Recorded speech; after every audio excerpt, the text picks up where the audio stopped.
Pernah gak sih lo nonton sebuah cerita, terus ngerasa karakter yang kelihatannya biasa aja justru ninggalin kesan yang paling gede buat lo?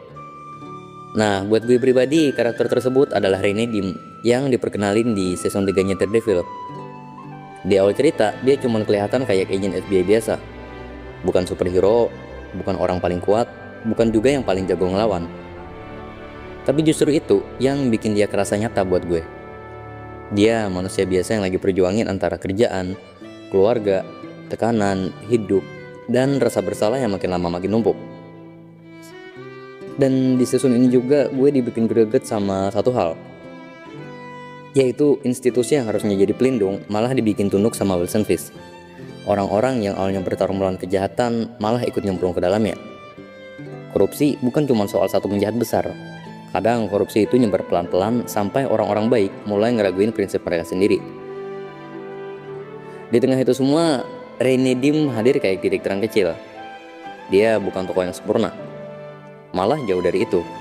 Dia sempat salah langkah, sempat kejebak, dan sempat takut juga. Tapi justru karena dia manusia, kita jadi lebih mudah buat relate sama dia. Dan jujur aja, hidup juga sering kayak gini kan. Kita nggak selalu punya pilihan yang bersih. Kadang kita disuruh milih antara buruk dan lebih buruk. Disitulah keberanian Rey ini terlihat. Keberanian bukan cuma soal lawan musuh yang ada di depan mata. Kadang keberanian itu muncul pas kita sadar kalau kita udah terlanjur salah, lalu tetap nyoba milih jalan yang benar walau resikonya gede banget.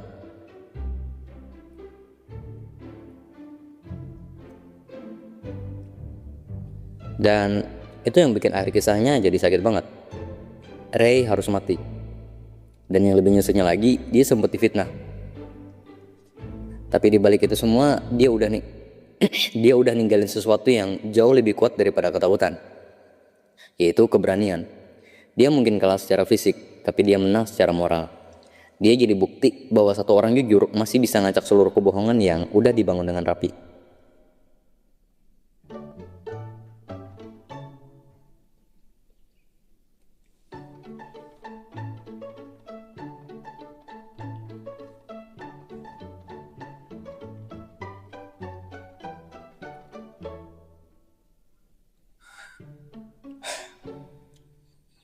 Menurut gue, itulah alasan kenapa Daredevil season ketiga ini terasa spesial. Karena di balik aksi balas dendam, dan permainan kotor Fisk, ada satu hal yang ngena banget. Kalau dunia lagi gelap, kita nggak harus jadi pahlawan besar buat bikin perubahan. Kadang cukup jadi orang yang tetap jujur, tetap waras, dan tetap milih benar. Meski semua orang udah pada nyerah.